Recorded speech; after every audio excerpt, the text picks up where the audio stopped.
तर हाच तो वाडा आहे जिथं छत्रपती संभाजी महाराजांना पकडण्यात आलेलं होतं.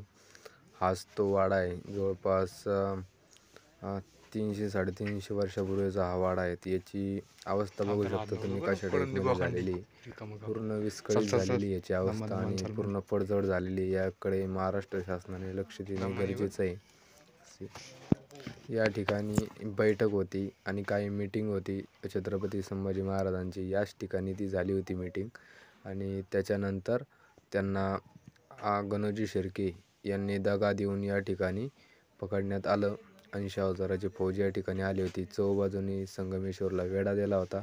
त्याच्यानंतर छत्रपती संभाजी महाराजांना पकडण्यात आलं होतं या ठिकाणी. या वाड्याची अवस्था बघू शकता. वरचे कौलं वगैरे सर्व काही गेलेले म्हणजे पडलेले आणि आजूकी तो उभा आहे जसा आहे तसा समज. तर खूप विस्कटलेली परिस्थिती. या ठिकाणी मोहीम झाली होती आमची छत्रपती संभाजीनगर विभाग, पुणे विभाग, गडदुर्ग मोहीम. तर या ठिकाणी स्वच्छता करण्यात आली होती. हे छत्रपती संभाजी महाराज यांचं स्मारक या ठिकाणी उभारण्यात आलेलं आहे. जवळपास 2 वर्ष झाली या स्मारकाला उभारून. खूप छान आणि सुसज्ज असं स्मारक आहे या ठिकाणी बघू शकता तुम्ही. आणि हा संगमेश्वरचा परिसर.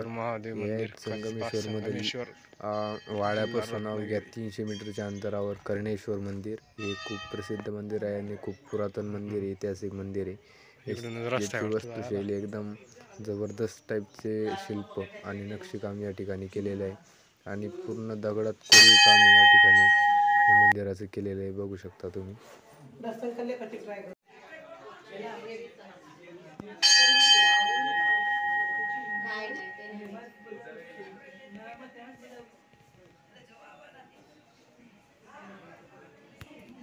So the interesting fact is आता आम्हाला हे मंदिर त्या साईडला 4 दरवाजे आहे मंदिराला. कर्णेश्वर मंदिर.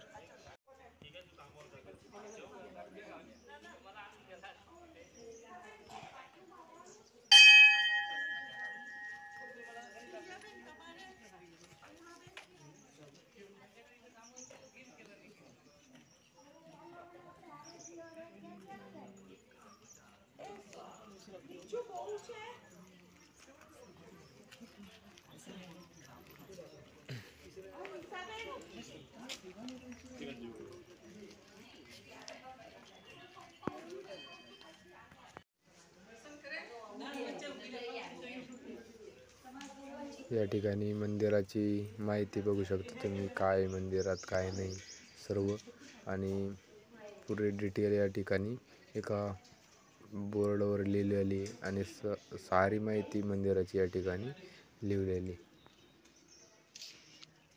कैमरा किधर है? मेरे को मैं निकाल के फिर भेज देती हूँ. अंदर जा सकते हैं? हाँ जा सकते हैं. हम लोग तो जाके आए. ये है कैमरा है ना? ये तो दिखेगा नहीं. आप क्या पढ़ोगे? ते पण 1000 वर्ष जुनं आहे. या ठिकाणी चालू आहे स्वच्छता मोहीम छत्रपती संभाजीनगर विभाग सरदेसाई वाडा संगमेश्वरला.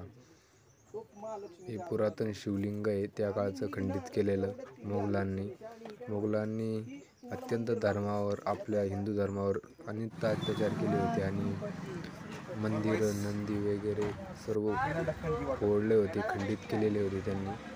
तर अशा पद्धतीनं संगमेश्वरात जेवढे मंदिर आहे तेवढे त्यांनी फोडण्याचा प्रयत्न केलेला आहे. खूप कमी मंदिर आहे जे तुम्हाला ज्या ठिकाणी पिंडी वगैरे व्यवस्थित बघायला भेटेल समज. तर हे संगमेश्वरचा पूर्ण परिसर ही नदी आहे. या नदीतच मेन लढाई झाली होती. नदीपासून तो वाड्यापर्यंत खतरनाक लढाई झाली होती, घनघोर युद्ध. आणि हे संगमेश्वरचं मेन मंदिर आहे. ही नदी या ठिकाणी जे तुम्ही साईडला वाडा येतं आणि हा परिसर या ठिकाणी वाडा आहे समोर पकडण्यात आलेलं होतं वाड्यात इथं.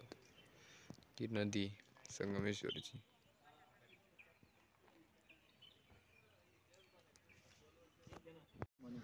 तर आज सुद्धा त्या गावात मशिदी आहेत जुन्या पण दांडा नाही राहत. सोळू नावाचं कोणतं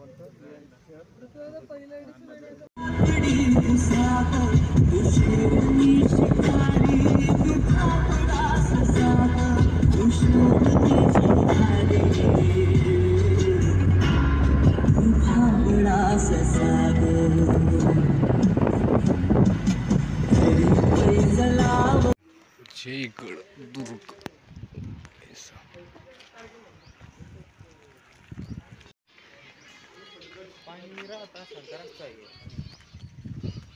डोंगरावर स्वच्छ ठेवा. राजा शिव छत्रपती परिवार